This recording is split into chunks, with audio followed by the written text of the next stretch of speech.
మూడు తరాలుగా టీడీపీనే నమ్ముకొని ముందుకు సాగుతోంది ఆ కుటుంబం. ఇక ఆ ఫ్యామిలీ నుంచి మూడు తరాల నేతలు ఆ నియోజకవర్గ టీడీపీలో కీలకంగా వ్యవహరించారు.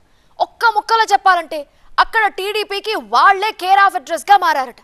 ఇక నియోజకవర్గ ఇన్ఛార్జ్ పదవి కూడా ఆ కుటుంబానికి దక్కుతుందని అంతా భావించారట. అయితే మరో నేత పేరు సడన్ గా తెర మీదకి వచ్చిందట. లాస్ట్ మినిట్ ట్విస్ట్ తో ఆ పొలిటికల్ ఫ్యామిలీకి జలక్ తగిలినట్టయిందట. దీంతో అక్కడ సైకిల్ సైన్యం రెండు ముక్కలుగా మారి గొడవలు పడుతోందట. ఇంతకీ ఏదా నియోజకవర్గం, ఎవరా నేతలు?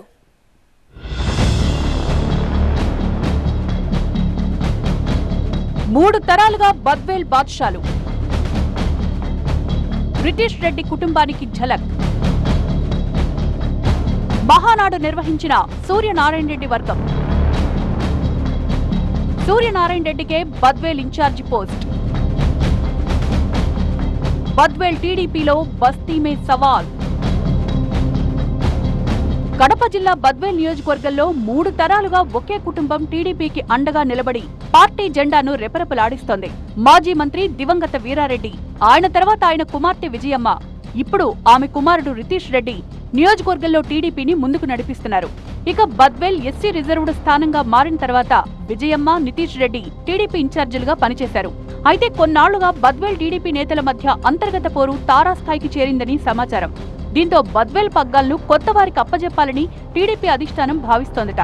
దీనిలో భాగంగా మహానాడు నిర్వహించమని కడప జిల్లా డీసీసీబీ చైర్మన్ సూర్యనారాయణ రెడ్డిని పార్టీ ఆదేశించడం, ఆయన నిర్వహించడం చకచకా జరిగిపోయాయి. దీంతో Badvel TDP incharge post Ritish Reddy కాకుండా సూర్యనారాయణ రెడ్డికి అధిష్టానం అప్పజెప్పనుంది అనడానికి ఇదే నిదర్శనమని నియోజకవర్గంలో జోరుగా ప్రచారం సాగుతోందట. గతంలో సూర్యనారాయణ రెడ్డి కూడా రితీష్ వర్గంలోనే ఉండేవారు. సూర్యనారాయణ రెడ్డికి డీసీసీబీ చైర్మన్ పదవి ఇప్పించడంలో రితీష్ రెడ్డి చక్రం తిప్పారని చెప్తారు.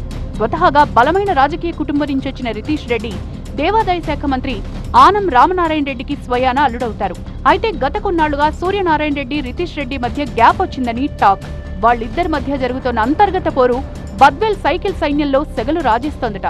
వీళ్ళిద్దరి మధ్య పంచాయతీ అధిష్టానం దాకా వెళ్లిందట. గత 6-7 నెలలుగా సాగుతున్న వీరి మధ్య పోరుకు తెరదించేందుకు మహానాడు వేదికగా అధిష్టానం క్లారిటీ ఇచ్చిందని చెప్తున్నారు. దానిలో భాగంగా అధిష్టానం ఆదేశాల మేరకు సూర్యనారాయణ రెడ్డి ఆధ్వర్యంలో బద్వేల్లో టీడీపీ శ్రేణులు మహానాడు నిర్వహించాయి. ఇక సూర్యనారాయణ రెడ్డికి బద్వేల్ టీడీపీ ఇన్ఛార్జి పదవి ఇవ్వడం లాంఛనమే అని పార్టీ వర్గాలు భావిస్తున్నాయట.